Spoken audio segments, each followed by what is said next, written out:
patronne à cause de ton enculé. Non, non, non, non, non, non, non, non, non, non, non, non, Putain, vous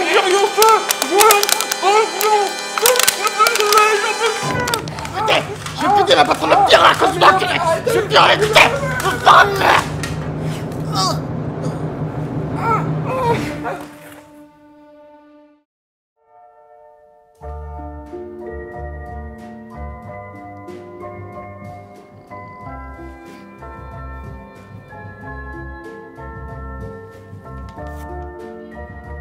Cher Cinérama, excuse-moi pour ma taquinerie de l'autre jour. Je ne voulais pas me comporter comme ça, mais j'étais un peu nerveux. Je suis plus calme maintenant.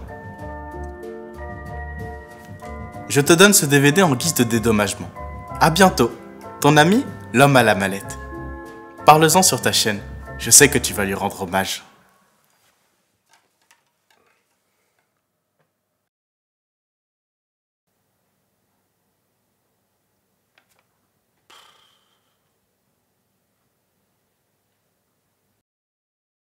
James Cameron a fait le remake d'un film français et il a remplacé Thierry Lhermitte par Schwarzy. On en parle ? Dernière information, Terminator est à Paris. Arnold Schwarzenegger est en effet actuellement dans la Ville Lumière où il a 2 ou 3 choses à vendre. En 1994, James Cameron sort un film entre Terminator 2 et Titanic. Qui ? Non, je rigole. Ou pas. Donc, pour les deux du fond qui ne suivent pas, James Cameron, c'est, selon moi, un des réals les plus importants depuis les années 80. Il a révolutionné le cinéma mondial au moins 3 fois. Terminator 2, ça révolutionne tout à Hollywood. Ça redéfinit ce qu'est un blockbuster, en plus d'être un pionnier de l'image numérique. Titanic, on n'a même pas besoin d'en reparler, et Avatar, à cause de qui on a eu 10 ans de films en 3D au cinéma. Et d'ailleurs, comme tout le monde, je suis hyper curieux de voir ce que ça va donner. Mais je fais confiance à James. Parce que sa carrière est un sans faute. De Terminator, Aliens, Abyss, Titanic, Avatar, que du bon. Sauf qu'il en manque un. Piranha 2, l'attaque des piranhas volants. Alors oui, sauf que déjà, on va peut-être en parler dans une autre vidéo un jour, donc je garde le sujet de côté. Et en plus, il a demandé à ce qu'on l'oublie. Et je suis quelqu'un de plutôt sympa. Et je l'ai pas vu non plus.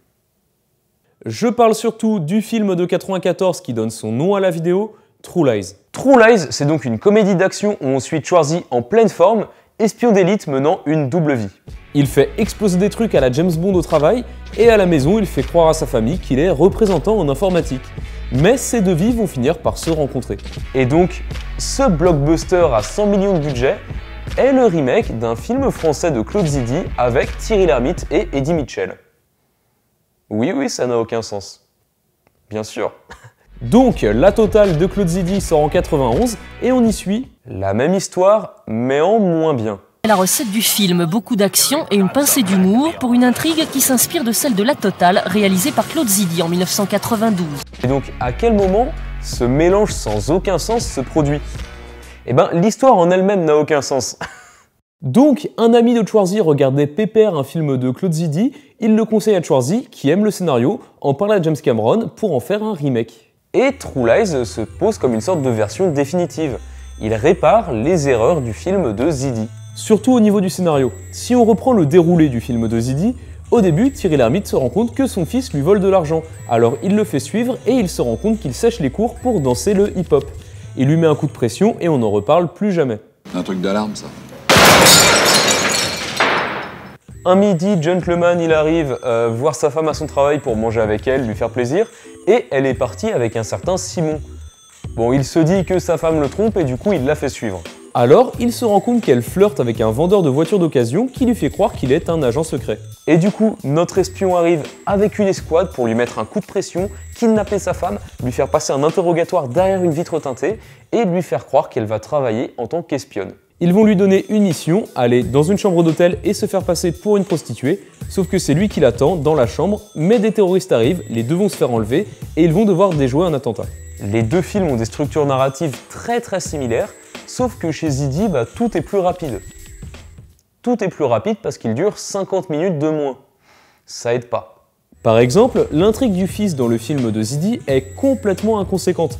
Elle sert juste à avoir une situation comique et une répétition quand l'ermite fait suivre sa femme après son fils. Chez Cameron, dès le début, on voit la fille de Schwarzy lui voler de l'argent. On la voit avec un gadget qui resservira plus tard dans le récit, donc déjà on a ce truc là qui est introduit. Ensuite ça pose le fait qu'elle ne respecte pas son père, donc ça fait un constat sur la vie du personnage. Et à la fin les terroristes l'enlèvent, et du coup ça intensifie le climax, ça donne plus d'intensité. Alors que chez Zidi, le fils de Thierry Lhermitte, il danse le hip-hop. Toute l'intrigue est plus fluide, mieux écrite, tout à sa place, le scénario est une vraie horlogerie de précision. Et même si on doit parler de réalisation pure, chez Cameron, il y a 100 fois plus d'idées que chez Zidi. Enfin, on se fait un peu chier quoi, c'est plat chez Claude. Alors que chez James... Que ce soit les contre-plongées comiques, cet éclair quand Schwarzy monte les escaliers, lui entre les jambes de sa femme durant son striptease, les travelling avant rapides sur les visages. Chez Zidi, tout paraît tout plat, tout basique. Alors que chez Cameron, il y a beaucoup plus de fluidité, et notamment dans les scènes d'action. Au niveau des acteurs, c'est vrai que Eddie Mitchell a 100 fois plus de charisme que Tom Arnold. Mais pour moi, Schwarzy a une performance tellement plus drôle et intéressante que l'ermite. Pour sa femme, Miu Miu, qu'on a pu voir dans Les Valseuses, est remplacée par Jamie Lee Curtis, qu'on a pu voir dans Halloween. Deux excellentes actrices. En fait, ce que la Totale ose timidement faire avec son côté comique mais qui se prend quand même au sérieux, True Lies l'assume complètement. Schwarzy, c'est une parodie de James Bond. Il est immortel, imbattable, intelligent, drôle, beau, charismatique. Et le décalage, c'est qu'il arrive à tout sauf à gérer ce que les gens normaux font, une vie de famille. La Totale, qui avait très bien marché en France à l'époque, ça reste un bon film. Sauf qu'avec la même base, Cameron, il fait un très bon film. Il y a une différence. Ça fourmille d'idées de mise en scène. Je trouve ça vraiment trop fort. En plus, c'est peut-être un des rares bons remakes US de films français. C'est vrai que parfois on a des super résultats comme Sorcerer de Friedkin, et parfois on a des comédies affreuses. De plus, pour moi, James Cameron c'est vraiment un maître. C'est un maître du cinéma.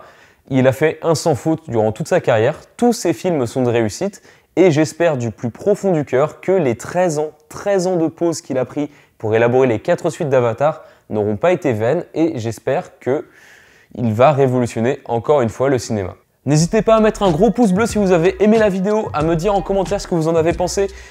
Comme tout le monde, moi j'attends Avatar 2 avec impatience, et le jour de sa sortie je fais une vidéo dessus, ça c'est un sans faute, il n'y a pas de souci, les places sont déjà réservées, il n'y a pas de problème. On se retrouve très vite pour la suite, à très bientôt.